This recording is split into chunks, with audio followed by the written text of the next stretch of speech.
but how much of the work you do is about proving to the people you work with that they can actually do it if they try? How much of that is about building that sort of muscle of resilience, you think? Do you think that plays a part? 100%. It plays a massive part. I talk about in the early stage momentum. I know it's cliche to say momentum's the most powerful force in the universe. What happens when people tend to go on their own journey? And it goes back to what we said at the very beginning of this, is they start really big and burn out.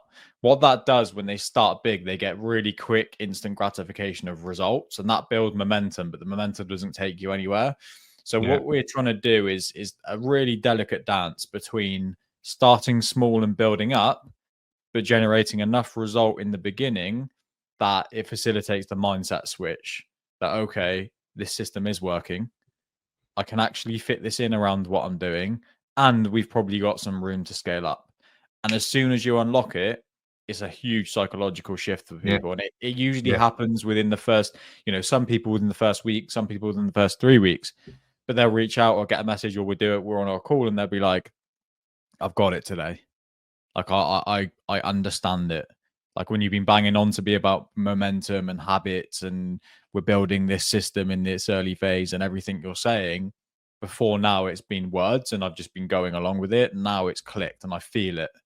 And that's once you've achieved that, they're on the journey and they will inevitably be, whether it's now or in 10 years' time, a better individual with better health. So it takes, and everyone's slightly different.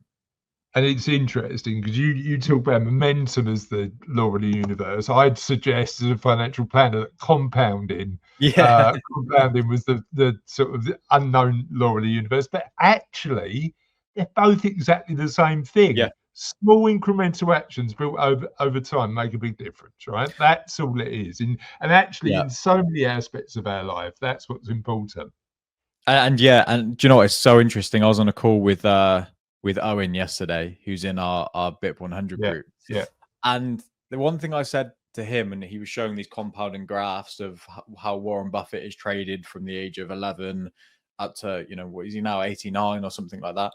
And the first thing I said to him, every graph you've shown me for every stock or S&P 500 or his trading graph is exactly the same as a fat loss graph. If I opened our solution now and you show, and it's not just about fat loss in the process. It could be about health markers or resting heart rate, but it's never ever linear. You have peaks and troughs, whether you've got things in your lifestyle that are dictating that, or whether it's just the internal system the body's going through. So it's understanding that, there are highs and lows. You have weeks where you've got real momentum.